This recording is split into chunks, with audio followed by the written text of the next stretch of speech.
இந்தியாவின் அடுத்த குடியரசு துணைத் தலைவருக்கான தேர்தலில் திமுகவின் ஆதரவு தமிழரான சிபி ராதாகிருஷ்ணனுக்கா அல்லது தெலுங்கரான முன்னாள் உச்சநீதிமன்ற நீதிபதி சுதர்சன் ரெட்டிக்கா என்ற கேள்வி திமுகவை நோக்கி முன்வைக்கப்பட்டு வந்த நிலையில் தனது வாழ்த்து மூலம் சுதர்சன் ரெட்டிக்கு ஆதரவு என்பதை உறுதிப்படுத்தியிருக்கிறார் விளம்பர முதலமைச்சர் ஸ்டாலின். இது குறித்து விரிவாக பார்க்கலாம் இந்த செய்தி தொகுப்பில். துணை குடியரசுத் தலைவர் பதவியிலிருந்து ஜெகதீப் தன்கர் திடீரென விலகிய நிலையில் வரும் செப்டம்பர் மாதம் 9ஆம் தேதி புதிய துணை குடியரசுத் தலைவரை தேர்ந்தெடுப்பதற்கான தேர்தல் நடைபெற உள்ளது. இதில் இந்தியா கூட்டணியில் அங்கம் வகிக்கும் திமுகவுக்கு செக் வைத்து பாஜக தலைமையிலான தேசிய ஜனநாயக கூட்டணி சார்பில் தமிழகத்தை சேர்ந்த சிபி ராதாகிருஷ்ணனும், தேசிய ஜனநாயக கூட்டணியில் அங்கம் வகிக்கும் சந்திரபாபு நாயுடு மற்றும் ஜெகன்மோகன் ரெட்டிக்கு செக் வைத்து காங்கிரஸ் தலைமையிலான இந்தியா கூட்டணி சார்பில் ஆந்திராவை பூர்வீகமாக கொண்ட சுதர்சன் ரெட்டியும் வேட்பாளராக களமிறக்கப்பட்டுள்ளனர். இதனால் குடியரசு துணைத் தலைவர் தேர்தல் தென் மாநிலங்களை நோக்கி தெலுங்கர் வெர்சஸ் தமிழர் என்ற ரீதியில் உருமாறியுள்ளதோடு தெலுங்கு பாசத்தை உள்ளுக்குள் புதைத்துக் கொண்டு தமிழர் என்ற கொள்கையை தூக்கி பிடித்து தமிழ்நாட்டில் அரசியல் பிழப்பை நடத்தி வரும் திமுகவுக்கு பெரும் சிக்கலை ஏற்படுத்தியுள்ளது. அதாவது திமுக கூட்டணியின் 39 எம்பிக்களின் ஆதரவு தமிழரான சிபி ராதாகிருஷ்ணனுக்கா அல்லது தெலுங்கரான உச்சநீதிமன்ற முன்னாள் நீதிபதி சுதர்சன் ரெட்டிக்கா என்ற கேள்வி திமுகவை நோக்கி முன்வைக்கப்பட்டு வந்தது.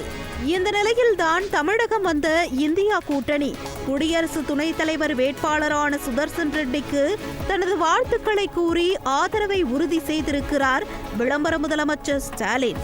மதசார்பின்மை, கூட்டாட்சி தத்துவம், சமூக நீதி, வேற்றுமையில் ஒற்றுமை ஆகியவற்றை அடிப்படையாக கொண்டு சுதர்சன் ரெட்டிக்கே திமுகவின் ஆதரவு என்ற ரீதியிலும் பேசியிருக்கிறார் விளம்பர முதலமைச்சர் ஸ்டாலின். ஆனால் இவை அனைத்தும் முதலில் திமுகவுக்கு பொருந்துகிறதா என்பதை டீகோட் செய்து பார்க்கும் போதுதான் திமுகவின் உண்மை குட்டு வெளிப்படுகிறது.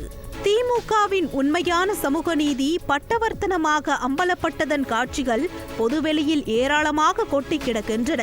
சொந்த கட்சி பெண் நிர்வாகியை பொது மேடையில் வைத்தே சாதி ரீதியில் அடையாளப்படுத்தி பேசியது, ஆதி திராவிடர்களுக்கு நீதிமன்ற பதவி கிடைத்ததே திமுக போட்ட பிச்சை என அக்கட்சியின் அமைப்பு செயலாளர் RS பாரதி நாக்கை நீட்டி பேசியது என திமுக எப்பேற்பட்ட சமூக நீதி கட்சி என்பது சர்வதேசத்துக்கும் வெட்ட வெளிச்சம்.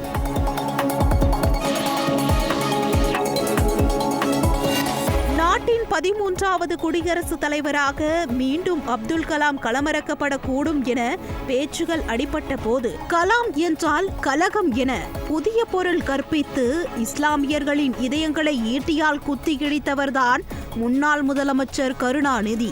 அவரது இந்த பேச்சு ஒட்டுமொத்த இஸ்லாமிய சமூகத்தினரிடையும் எதிர்ப்புகளை சம்பாதித்தது. தமிழர் என்றும் பாராமல் நாடே போற்றும் விஞ்ஞானியான மறைந்த அப்துல் கலாமை அற்ப அரசியலுக்காக தரம் தாழ்ந்து விமர்சித்த இதே திமுக இன்று மதசார்பின்மை குறித்து பேசுவது வேடிக்கையாகவே உள்ளது. கிறிஸ்துமஸ் பண்டிகைக்கும் ரம்ஜான் பண்டிகைக்கும், ஏன் அண்டைய மாநிலத்தில் பிரசித்தியாக கொண்டாடப்படும் ஓணம் பண்டிகைக்கு கூட வரிந்து கட்டிக்கொண்டு வாழ்த்து சொல்லும் திமுக தலைமையிலான விளம்பர முதலமைச்சர் ஸ்டாலின் இந்துக்கள் பண்டிகைக்கு மட்டும் வாயை பொத்திக்கொண்டு முடங்கி விடுவது வாடிக்கை. இந்தியா கூட்டணி குடியரசு துணைத் தலைவர் வேட்பாளரை ஆதரிக்க 4 காரணங்களில் ஒன்றாக வேற்றுமையில் ஒற்றுமை என்னும் கொள்கையை திமுக உருட்டி கொண்டிருக்கும் நிலையில் மற்ற மதங்களை தூக்கி பிடித்து இந்துக்களை மட்டும் ஒதுக்குவதுதான் திமுகவின் ஆஸ்தான மொழியில் வேற்றுமையில் ஒற்றுமையா என்ற கேள்வியும் முன்வைக்கப்படுகிறது. இப்படி மதச்சார்பின்மை, கூட்டாட்சி தத்துவம், சமூக நீதி, வேற்றுமையில் ஒற்றுமை போன்ற கோட்பாடுகளில் திமுகவின் முகத்திரை கிழிந்து தொங்கிக் கொண்டிருக்க, இவை அனைத்தையும் சுட்டிக்காட்டி இந்தியா கூட்டணி குடியரசு துணைத் தலைவர் வேட்பாளரான சுதர்சன் ரெட்டிக்கு திமுக ஆதரவை வழங்கியிருப்பதற்கு திமுகவின் ஆழமான தெலுங்கு பாசமே காரணம் என்கின்றனர் விவரம் அறிந்தவர்கள்.